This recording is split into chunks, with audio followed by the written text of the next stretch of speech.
نحمده ونصلي على رسوله الكريم أما بعد فأعوذ بالله السميع العليم من الشيطان الرجيم بسم الله الرحمن الرحيم عزیز طلبہ السلام علیکم ورحمۃ اللہ وبرکاتہ۔ عزیز طلبہ، آج ہم حد قذف، حد سرقہ اور حد حرابہ کے بارے میں پڑھیں گے۔ حد قذف کسی بھی معاشرے میں جھوٹ کو پسند نہیں کیا جاتا، کیونکہ یہ قوموں کی تباہی کا باعث بنتا ہے۔ جھوٹ معاشرے کے اندر انتشار اور اختراع کا باعث بنتا ہے۔ جھوٹ معاشرے کے اندر بد امنی، بے سکونی کو جنم دیتا ہے۔ جھوٹ قوموں کی تباہی اور بربادی کا سبب بنتا ہے۔ جھوٹ عدل و انصاف، مساوات کا شیرازہ بکھیر دیتا ہے۔ اس لیے اللہ خالق عز و جل نے اپنی کتاب مبارک میں ارشاد فرمایا، لعنت اللہ علی الکاذبین، جھوٹوں پر اللہ کی لعنت ہے۔ اسی طرح جیسے جھوٹ بولنا جرم ہے، کسی پر جھوٹا الزام لگانا بھی بہت بڑا جرم ہے۔ جھوٹا الزام لگانے سے افراد کی نجی زندگی اور حکومتوں کے ایوان تک متاثر ہو جاتے ہیں۔ اس لیے اسلام نے کسی پر جھوٹا الزام لگانے کی سزا بڑی سخت متعین کی ہے۔ عزیز طلبہ، قذف کی تعریف ہم کرتے ہیں کسی پاک دامن مرد اور عورت پر زنا کا الزام لگانا قذف کہلاتا ہے۔ قذف کا معنی جو ہے، کسی پاک دامن مرد و عورت، چاہے مرد ہو یا عورت ہو، تو دونوں میں سے کوئی ایک ہو، اس پر جھوٹا الزام لگانا قذف کہلاتا ہے۔ اور حد قذف سے مراد جھوٹا الزام زنا لگانا ہے۔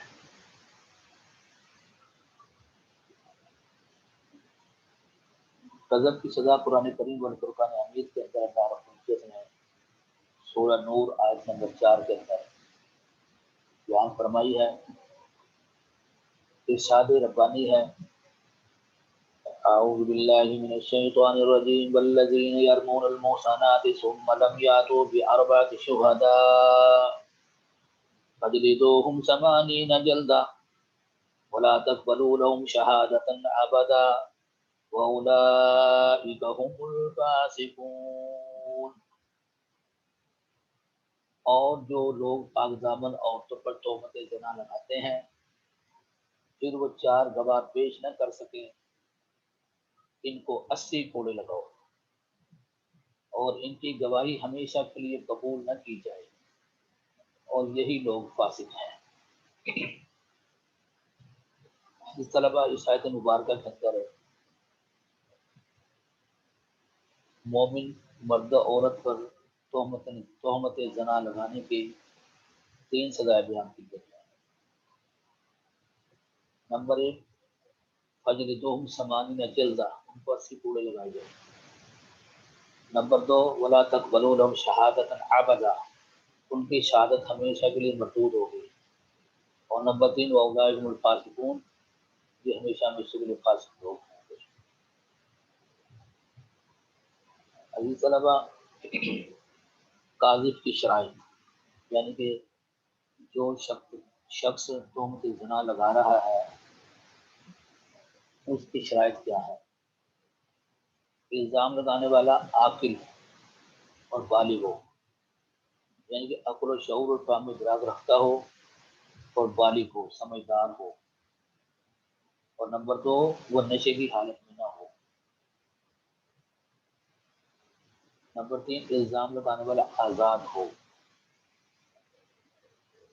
اور نمبر 4 قاذف یا الزام لگانے والا گنگا نہ ہو۔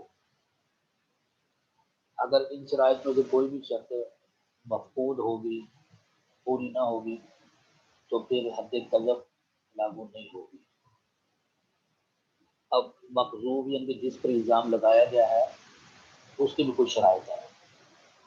جس پر جھوٹا الزام زنا لگایا جائے اس کی درجہ شرائط ہے، وہ بھی عاقل و بالغ ہو، سمجھدار ہو، بچہ نہ ہو، اور پاک دامن ہو، مسلمان ہو، اور آزاد ہو۔ یعنی کہ ان حدود و قیود کا استعمال جو ہے یہ مسلمانوں پر ہے۔ پھر آگے اس کی تشریح کے اندر ہے کہ حد قذف باہمی رضامندی سے ختم نہیں ہوتی۔ اگر جرم عدالت میں آ گیا تو پھر اس کو باہمی رضامندی سے واپس نہیں لیا جاتا، اور نہ ہی عدالت اسے ختم کر سکتی، کیونکہ اس صورت کے اندر دونوں میں سے ایک شخص جھوٹا ہے، کیونکہ یا تو جس نے الزام زنا لگایا وہ جھوٹ بول رہا ہے، یا پھر جس سے یہ فیل ہوا ہے وہ جھوٹ بول رہا ہے۔ دونوں میں سے ایک بندہ جو ہے وہ ضرور جھوٹا ہے۔ اگر تو الزام زنا لگانے والا جھوٹا ہے تو اس کو حد قذف لگے گی، اور اگر جس پر الزام لگایا گیا ہے وہ جھوٹا ہے تو اس پر حد زنا لگے گی۔ عدالت یا مقبوف جس پر الزام لگایا گیا وہ قاضی کو معاف نہیں کر سکتے، یعنی کہ عدالت کے اندر معاملہ آ گیا اور پھر وہاں پر بندہ کہتا ہے میں نے اسے معاف کیا، اس نے مجھے الزام لگایا تھا، میں نے اسے معاف کیا، یہ معاملہ نہیں ہوگا۔ ہاں عدالت میں لے جانے سے پہلے ہی بندہ معاف کر دے وہ علیحدہ بات ہے۔ جب معاملہ قذف عدالت میں آ جائے تو قاضی کو اپنا موقف صحیح ثابت کرنا ہوگا، نہیں تو اس کو قذف کی سزا 80 کوڑے لگا جائے۔ اور قاضی کے بارے میں اللہ رب العزت نے بڑی سخت وعید بیان فرمائی ہے، کیونکہ یہ بہت بڑا جرم ہے کسی پاک دامن پر تہمت زنا لگانا، اس کو معاشرے کے اندر ذلیل و رسوا کرنا، اس کی عزت کو تار کرنا، تو یہ بہت بڑا جرم ہے۔ قاضی کا جرم بہت شدید ہے، اس لیے کہ اگر اس کو اس الزام پر سزا مل جائے تو ٹھیک ہے، ورنہ آخرت میں اس کا انجام اللہ تبارک و تعالیٰ نے جو بیان کیا قرآن کریم سورہ نور کی آیت نمبر 23، اعوذ باللہ من الشیطان الرجیم، ان الذین یرمون المحصنات الغافلات المؤمنات لعنوا فی الدنیا والآخرہ ولہم عذاب عظیم۔ جو لوگ پاک دامن بے خبر مومنات پر تہمتیں لگاتے ہیں ان پر دنیا اور آخرت میں لعنت کی گئی ہے اور ان کے لیے بڑا عذاب ہے۔ اور حدیث مبارکہ میں نبی کریم صلی اللہ علیہ وسلم نے پاک دامن مومنات پر الزام زنا لگانے والوں کے لیے بڑی سخت سزا بیان فرمائی ہے۔ نبی کریم صلی اللہ علیہ وسلم نے ارشاد فرمایا قذف المحصنۃ یہدم عامل میات سنۃ، پاک دامن عورتوں پر تہمت زنا لگانا 100 برس کے اعمال کو غارت کر دیتا ہے۔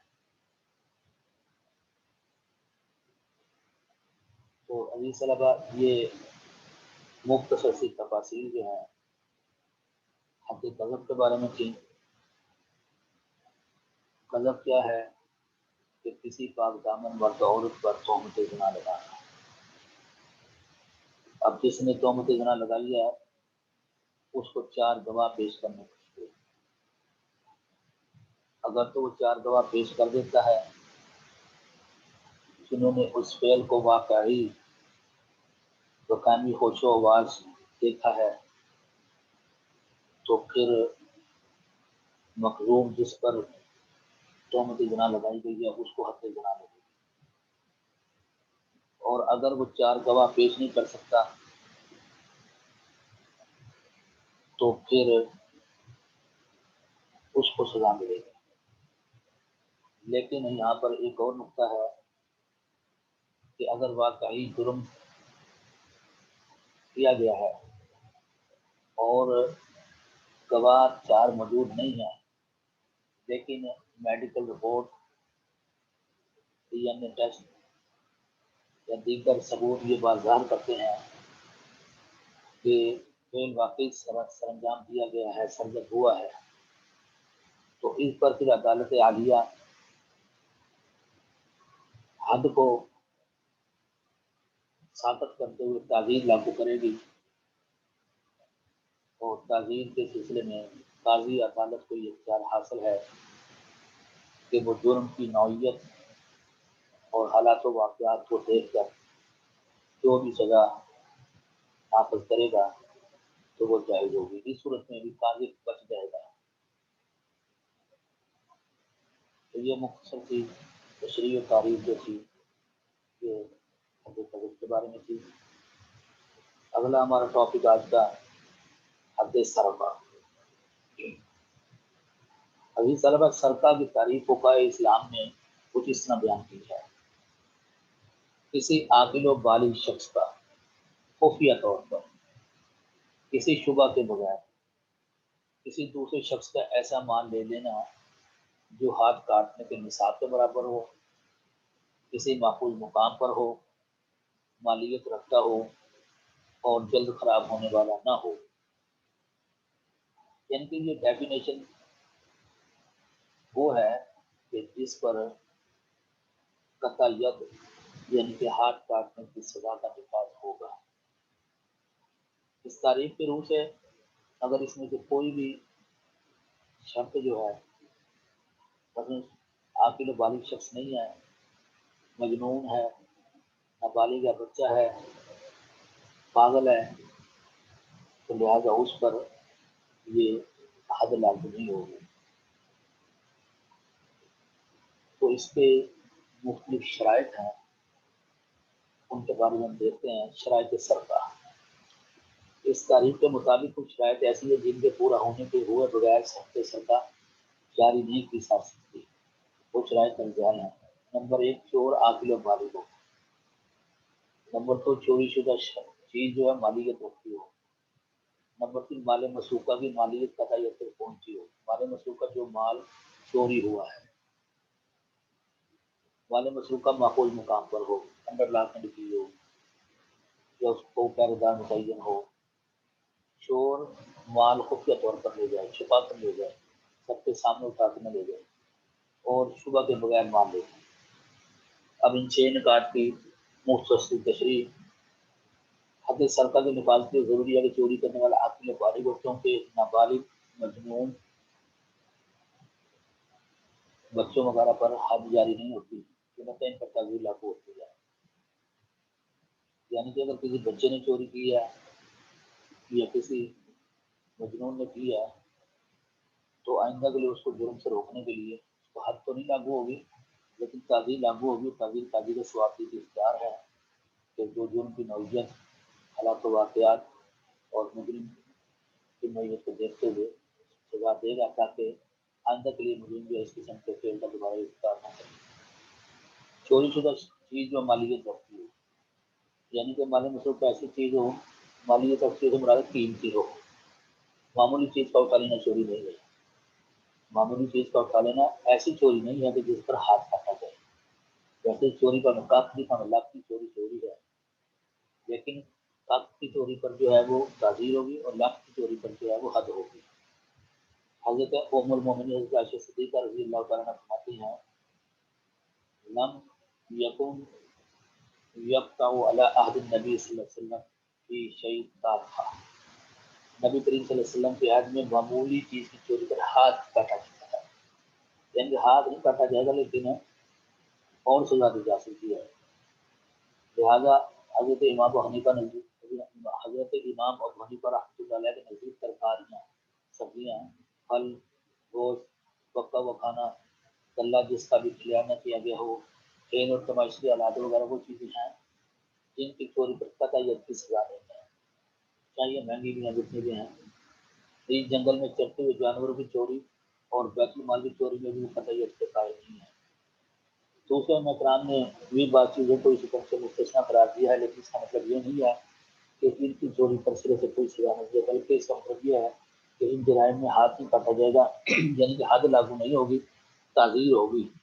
جو بھی جرم کیا جس نے، اگر کسی نے کوئی پھل چوری کی ہیں، کوئی سبزی چوری کی ہے، تو گانے بجانے کے آلات مذہبی کی کرتے ہیں، کھیل تماشے، بیٹ، گیند، گلا، ہاکی، موبائل جو ہے وہ آلات مذہبی کے طور پر رکھا ہوا ہے، یہ ان کی چوری پر جو ہے قطعیت نہیں ہوگی، لیکن اس پر تعزیر لگے گی، اور تعزیر قابل ثواب کی گرفتار ہے۔ اس کے بعد تیسرا پوائنٹ ہے مال مسروقہ کی مالیت نصاب قطعیت تک پہنچی ہے۔ اب ہمیں یہ جاننا ہے کہ نصاب قطعیت کیا ہے۔ قطع تک کاٹنے یعنی ہاتھ کاٹنے کا نصاب، یعنی چوری ہوئی ہے تو اس چوری پر ہاتھ کب کاٹا جائے گا، تو اس کے لیے مختلف احادیث مبارکہ اور مختلف اقوال ہیں۔ ایک حدیث مبارکہ مطابق ام المؤمنین حضرت عائشہ صدیقہ رضی اللہ تعالیٰ عنہا شاہد فرماتے ہیں کہ سلسلے میں فرمایا لم تقطع ید سارق علی عهد النبی صلی اللہ علیہ وسلم فی ادنی من ثمر المجن ترس او حجبہ وکان کل والد منہما ذا ثمر۔ نبی صلی اللہ علیہ وسلم کے زمانے میں کسی چور کا ہاتھ زیرہ یا ڈھال سے کم قیمت کی چیز نہیں کاٹا گیا، اور یہ دونوں چیزیں قیمتی تھیں۔ ایک ڈھال کی قیمت نبی صلی اللہ علیہ وسلم کے زمانے میں روایت عبداللہ ابن عمر رضی اللہ عنہ 3 درہم اور بروایت انس بن مالک 5 درہم اور بروایت عبداللہ بن مبارک رحمۃ اللہ علیہ کے 10 درہم تھے۔ اسی کی اختلاف کی بنا پر فقہاء اسلام میں کم از کم نصاب صدقہ میں اختلاف پایا جاتا ہے۔ امام ابو حنیفہ رحمۃ اللہ علیہ کے نزدیک نصاب صدقہ 10 درہم ہے، یعنی کہ 10 درہم کی کم کی چوری پر ہاتھ نہیں کاٹا جائے گا، 9 درہم ہے، 8 درہم ہے، 6 درہم ہے، 7 درہم ہے، اور 10 درہم سے اوپر بھی چوری پر ہاتھ کاٹا جائے گا۔ اور ایک اور حدیث مبارکہ میں حضور صلی اللہ علیہ وسلم فرمایا لاقوتی ہے الابی و دینار، 1/4 دینار کی کم چوری پر ہاتھ نہ کاٹا جائے۔ امام شافعی رحمۃ اللہ علیہ، امام مالک رحمۃ اللہ علیہ کی نصاب صدقہ 1/4 دینار ہے۔ تو چوتھا پوائنٹ ہے مال مسروقہ محفوظ مقام ہو، جہاں سے چوری کی گئی ہے وہ محفوظ جگہ ہو، گھر ہو، دکان ہو، یا مال کی حفاظت کے لیے کوئی پہرے دار، گارڈ، چوکیدار وغیرہ مقرر ہو۔ راستے میں پڑی ہوئی چیز اٹھا لینا چوری نہیں ہے۔ مال محفوظ ہونے میں شبہ ہو تو حد ثابت ہو جائے گی۔ اس کا 5واں پوائنٹ ہے چور مال جو ہے خفیہ طور پر لے جائے، چور مال خفیہ طور پر لے جائے تاکہ کہ عادتاً لوگ اس کو دیکھنے کے پڑتا ہے۔ اور نمبر 6 چور مال شبہ کے بغیر لے جائے۔ حد صدقہ جاری کرنے کے لیے ضروری ہے کہ چوری کسی شبہ کے بغیر ہو، کیونکہ شبہ حد کو ضائع کر سکتا ہے۔ اب قرآن چور کی سزا قرآن کریم میں تیسرا بیان کی ہے۔ اللہ رب العزت کا ارشاد ہے سورہ مائدہ آیت نمبر 38 میں اعوذ باللہ من الشیطان الرجیم والسارق والسارقۃ فاقطعوا ایدیہما جزاء بما کسبا نکالا من اللہ واللہ عزیز حکیم۔ چور مرد اور چور عورت کا ہاتھ کاٹ دو، یہ ان کے عمل کی سزا پاداش اور اللہ کی طرف سے عزت کا نشان ہے، اور اللہ غالب حکمت والا ہے۔ لیکن عزیز طلبہ اس آیت مبارکہ میں اس سزا میں اس بات کی کوئی تصریح یا وضاحت موجود نہیں کہ کون سا ہاتھ کاٹا جائے، کہاں تک کاٹا جائے، مگر جمہور نے آج صلی اللہ علیہ وسلم کی آیت کی سزا سے یہی ثابت کیا کہ دانا ہاتھ کاٹا جائے گا، کلائی تک کاٹ دی جائے گا۔ تو یہ عزیز طلبہ ہم نے حد صدقہ کے بارے میں پڑھا کہ چوری جو ہے وہ کیا ہے، فقہاء اسلام نے چوری کی تعریف کیا کی ہے، اور اگر شرائط پوری نہ ہوں تو پھر قطعیت کی سزا نہیں دی جاتی۔ اور ہم دیکھتے ہیں کہ ہماری عدالتوں میں آج تک کسی کو چوری کرنے پر اس کا ہاتھ نہیں کاٹا گیا۔ تو اس کی دو وجوہات ہیں۔ پہلی تو وجہ یہ ہے، وجہ یہ ہے کہ یہاں پر شرعی سزاؤں کا نفاذ ہی نہیں ہے۔ دوسرا یہ کہ یہ 6 جو ہیں پوائنٹ بیان کیے گئے ہیں، یہ 6 شرائط بیان کی گئی ہیں، تو ان میں سے کوئی نہ کوئی شرط جو ہے وہ ساقط ہو جاتی ہے، کوئی نہ کوئی شرط جو رہ جاتی ہے، اور جس کی وجہ سے جو ہے وہ اس پر قطعیت کی سزا لاگو نہیں ہوتی، بلکہ اس کو پھر قید کی سزا اور جرمانے کی سزا جو ہے۔ اس علاوہ آج کا آخری موضوع جو ہے وہ ہے حرابہ۔ حرابہ کی تعریف کو کس طرح فقہ اسلام بیان کرتے ہیں؟ طلبہ حاصل کر کے کسی کا مال لوٹنے کے لیے نکلنا حرام ہے، لہذا چوری کی بنیاد کسی کا مال لینے پر ہے اور راستہ نہیں کی بنیاد کسی کو لوٹنے کے ارادے سے نکلنے پر ہے۔ چوری میں اور ڈکیتی میں فرق ہے۔ حرابہ ڈکیتی ہے، راہزنی ہے، اور چوری وہ چیز ہے کسی کا مال محفوظ مقام پر ہو بغیر شعبے کے کی تفصیل سے کچھ کیا ہے۔ لہٰذا حرابہ ڈکیتی یا راہزنی اس کی سزائیں اور ہیں، اور سورہ مائدہ کی آیت نمبر 33 کے اندر اس کو تفصیل کے ساتھ بیان کیا گیا ہے۔ ارشاد ربانی ہے، اعوذ باللہ من الشیطان الرجیم، انما جزاء الذین یحاربون اللہ ورسولہ ویسعون فی الارض فسادا ان یقتلوا او یصلبوا او تقطع ایدیہم وارجلہم من خلاف او ينفوا من الارض ذلك لهم خزي في الدنيا ولهم في الآخرة عذاب عظيم۔ ان لوگوں کی سزا جو اللہ اور اس کے رسول سے لڑتے ہیں، حارب یحارب، انما جزاء الذین یحاربون اللہ، حارب یحارب لڑنا جھگڑنا، تو اس کو حرابہ کو ڈکیتی کہا گیا ہے۔ لڑتے ہیں اور زمین میں فساد پھیلانے کی کوشش کرتے ہیں، یعنی کہ اس آیت مبارکہ کے اندر 2 سزائیں بیان کی گئی ہیں۔ ایک تو یحاربون اللہ، حرابہ کی سزا بیان کی گئی ہے،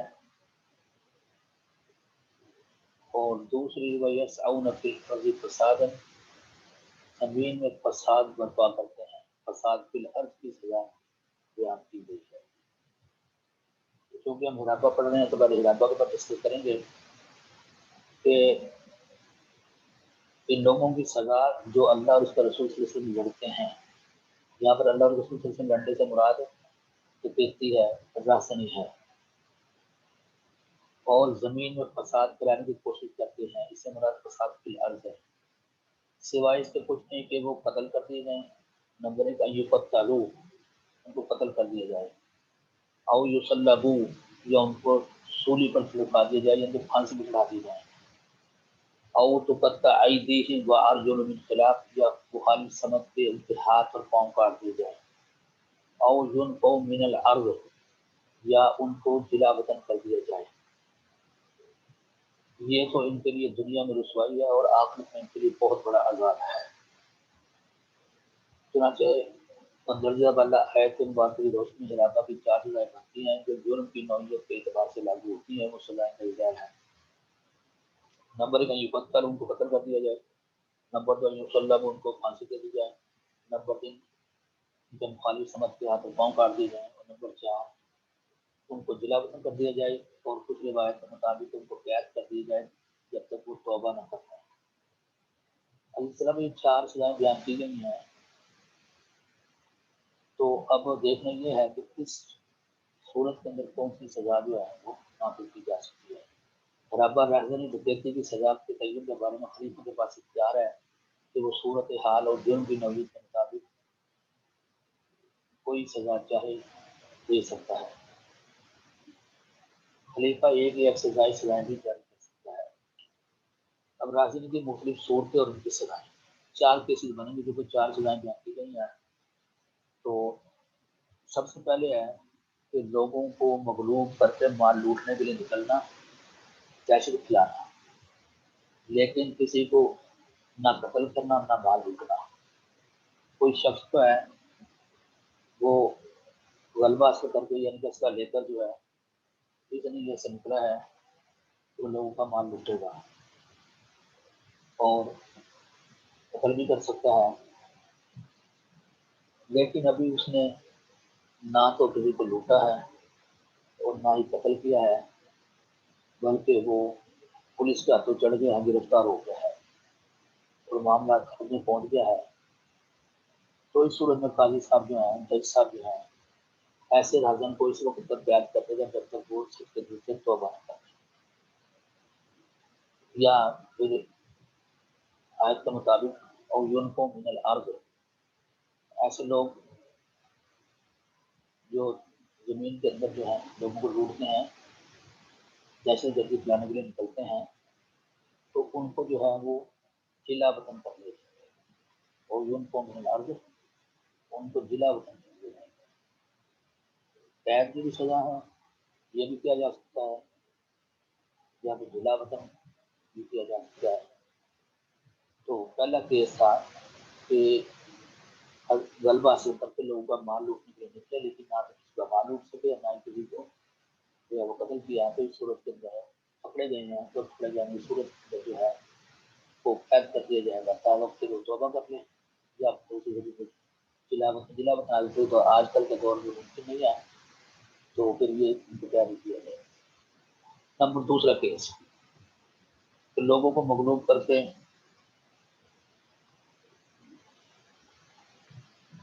مال لوٹنے کے لیے نکلنا، دہشت پھیلانا، مال لوٹنا، لیکن کسی کو قتل نہ کرنا۔ مال تو لوٹ لیا لیکن کسی کو قتل نہیں کرنا۔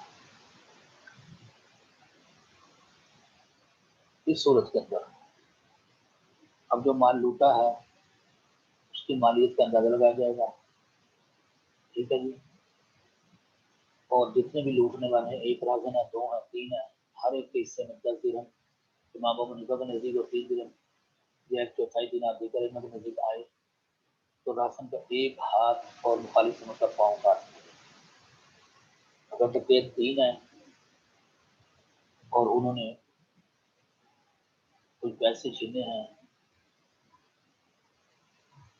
تو اب جتنے بھی پیسے ہیں ان کو تینوں پر تقسیم کیا جائے گا، اور اگر ان کی مالیت قطعیت کے نصاب کے پر پہنچ جاتی ہے، یعنی کہ ابھی ابو حنیفہ کے نزدیک 10 درہم سے زیادہ ہے ہر ایک کے حصے میں، تو پھر ان میں سے جو ہے یہ چونکہ یہ چوری نے ڈکیتی ہے تو اس صورت کے اندر ایک ہاتھ کاٹا جائے گا اور ایک پاؤں کاٹا جائے گا۔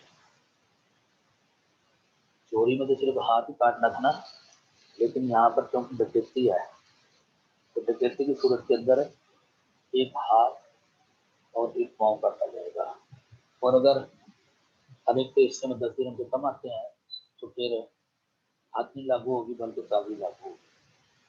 دوسرا کیس ہو گیا۔ تیسرا کیس لوگوں کو مغلوب کر کے مال لوٹنے کے لیے نکلنا، دہشت پھیلانا، مال نہ لوٹنا یا لوٹ سکنا لیکن قتل کر دینا۔ جو انہوں نے قتل کیا ہے مال نہیں لوٹ سکے، لہٰذا اس صورت میں تمام راسنوں کو قتل کر دیا جائے گا۔ چوتھا اور آخری کیس لوگوں کو مغلوب کر کے مال لوٹنے کے لیے نکلنا، دہشت پھیلانا، مال بھی لوٹنا اور قتل بھی کرنا، یعنی کہ دہشت بھی پھیلائی، مال بھی لوٹا اور قتل بھی کیا۔ اس صورت میں حاکم کو اختیار ہوگا کہ اگر چاہے تو اس کا ایک ہاتھ اور پاؤں کٹوا کر انہیں قتل کروا دے یا سولی پر لٹکا دے، یا اگر وہ چاہے تو قتل ہی کروا دے یا سولی پر لٹکا دے۔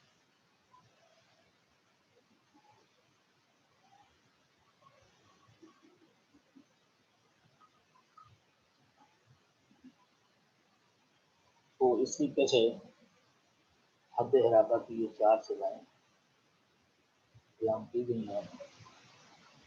ان میں جرم کی نوعیت کے حساب سے لوگ قتل کر دیے جائیں اور لوگوں کو پھانسی پر لٹکا دی جائے اور جو قاعدی واقعی مشکلات جب فارغ سے بچوں کے ہاتھ اور پاؤں کاٹ دی جائیں اور ان کو من الحرب یا پھر ان کو فی الحال کر دیا جائے۔